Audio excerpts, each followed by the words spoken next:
ये तस्वीर देख रहे हैं आप। इस शख्स का नाम है मनोज साहनी, उम्र 56 साल। अब इस तस्वीर को देखिए।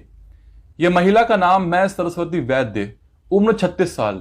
और मनोज ने ना ही सिर्फ सरस्वती का कत्ल किया, बल्कि कत्ल करने के बाद सरस्वती के बॉडी के टुकड़े कर दिए एक इलेक्ट्रिक चेनसो की मदद से, एक आरी की मदद से। जिसके बाद मनोज यही नहीं रुका। मनोज ने सरस्वती के मांस को हड्डी से अलग करने के लिए कटर का इस्तेमाल किया। उसके बाद सारे मांस को इकट्ठा करके एक प्रेशर कुकर के अंदर उबाल दिया और फिर उन टुकड़ों को सोसाइटी के कुत्तों को खिला दिया। यह दिल दहला देने वाला हादसा सामने आया है महाराष्ट्र के मीरा रोड से। आपको बता दूं कि मनोज और सरस्वती पिछले 3 साल से लिव इन रिलेशनशिप में रह रहे थे। अब इन दोनों के बीच में 20 साल का फर्क है। आपको बता दूं कि सरस्वती वैद्य अनाथ है। बचपन में ही उसके मां बाप गुजर गए थे और यहीं से मनोज और सरस्वती की दास्तान शुरू होती है। ये दोनों साथ में ही मनोज के अपार्टमेंट में, जो कि किराए का अपार्टमेंट था, वहां पे रहा करते थे। अब अचानक से इनके बीच में क्या बात हुई, क्या नहीं हुई, तो 3 जून की रात को मनोज ने सरस्वती के सर को दीवार से पटक के उसे कत्ल कर दिया। सोसाइटी में लोग रहते हैं, उनको बहुत ज्यादा बदबू आने लगी थी और लोगों को शक था कि अचानक से ये बदबू कहां से आ रही है, और वो भी इतनी ज्यादा मात्रा में बदबू आ रही है।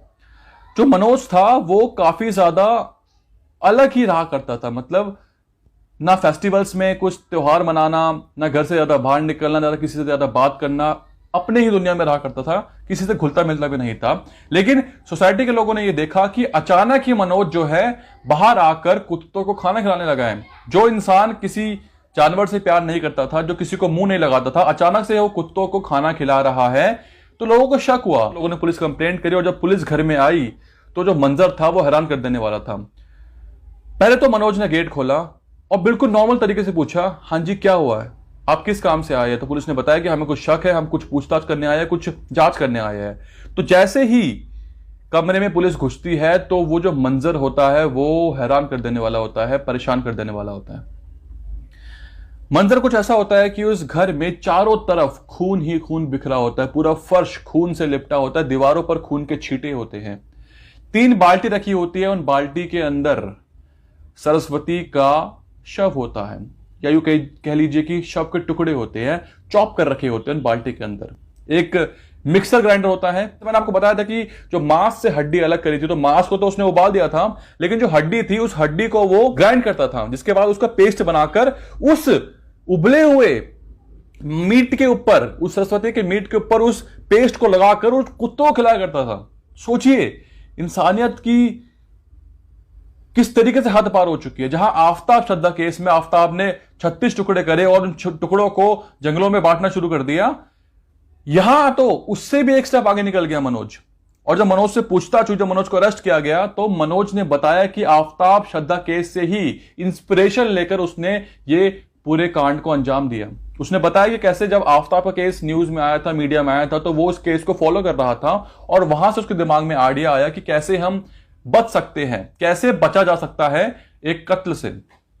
तो उसने वही करा जो आफ्ताब ने किया था, टुकड़े करे, लेकिन ये इससे एक कदम आगे निकल गया। उसने उस हड्डियों का पेस्ट बनाया, ग्राइंडर में उस मांस को उबाला, प्रेशर कुकर में उसका एक प्रॉपर एक रेसिपी बनाकर कुत्तों को खिला दिया।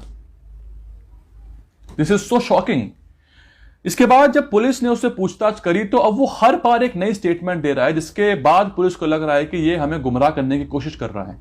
अभी हाल ही में जो स्टेटमेंट सामने आया है मनोज का, मनोज ने बताया कि आज से कुछ साल पहले उसके साथ एक सड़क दुर्घटना हुई थी, जिसके बाद उसके बॉडी में खून चढ़ा था और वो ब्लड इन्फेक्टेड था। जिसके बाद 2008 में मनोज ने यह पाया कि उसको HIV हो चुका है, यानी कि उसका ब्लड अब HIV पॉजिटिव है।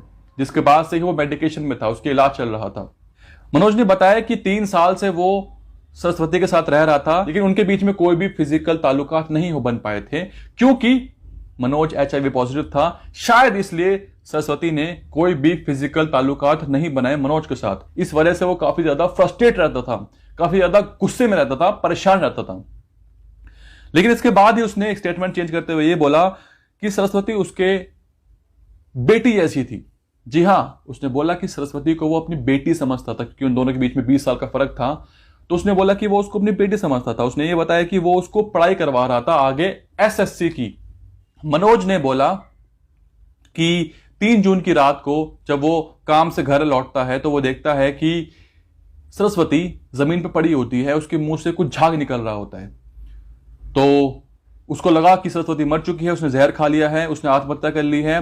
तो पुलिस से बचने के लिए उसको लगा था कि पुलिस उस पर शक करेगी, बिकॉज 3 साल से वो उसके साथ रह रही थी, ज्यादा बाहर निकलती नहीं थी, तो पुलिस उसके ऊपर शक ना करे, इसलिए उसने ये सब कांड को अंजाम दिया, टुकड़े करे और बचने की कोशिश करी। तो ये स्टेटमेंट है मनोज का कि उसने नहीं मारा सरस्वती को, उसने सिर्फ टुकड़े करे हैं। सरस्वती अपने आप ही मर गई, उसने आत्महत्या कर लिया। अब इसके पीछे क्या वजह है वो सामने नहीं आ पा रही है। अब मनोज हर बार एक नई स्टेटमेंट लेके आ रहा है, एक नई थ्योरी लेके आ रहा है, तो पुलिस को यकीन हो गया कि मनोज उन्हें गुमराह करने की कोशिश कर रहा है, क्योंकि जिस तरीके से वो कहानियां गढ़ रहा है, अपने आप को बचाने की कोशिश कर रहा है, उससे यह साफ है कि मनोज बहुत ही शातिर क्रिमिनल है। ऐसी बातें सामने आई है जो काफी ज्यादा हैरान कर देने वाली है। दरअसल मैंने आपको बताया था कि सरस्वती अनाथ थी बचपन से ही, लेकिन अब उसकी 3 बहनें मीडिया के सामने आके अपनी बात रख रही हैं और उन सभी ने अपने मुंह को कवर करके रखा हुआ है, अपने फेस को ढक रखा है और अपनी बात रख रही है। क्या ये तीनों लड़कियां सरस्वती की बहनें हैं या फिर ये कोई प्लान है इस केस को भटकाने का? बहुत सारे सवाल है जिसका आंसर अभी तक नहीं मिल पाया है। एक बात और सामने आई है कि मनोज काफी क्वालिफाइड था, लेकिन इसके बावजूद भी वो एक आटे की दुकान पर काम करता था जहां से उसको सिर्फ 5,000 रुपए महीने के मिलते थे।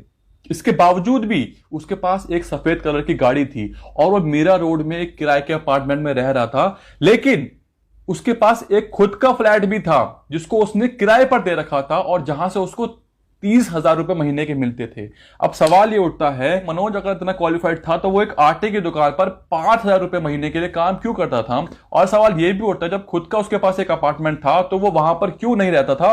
वो खुद उस अपार्टमेंट को किराए पर रखकर दूसरे अपार्टमेंट में क्यों रहता था किराया देकर?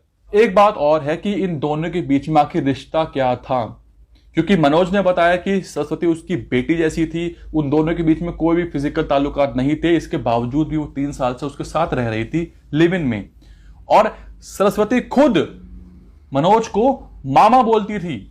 तो ये कौन सा रिश्ता है, ये क्या रिश्ता है, इसके बारे में कुछ समझ में नहीं आ रहा है। और ये बात समझ में नहीं आ रही है कि आखिर मेन वजह क्या थी जिस वजह से मनोज ने सरस्वती को कत्ल कर दिया।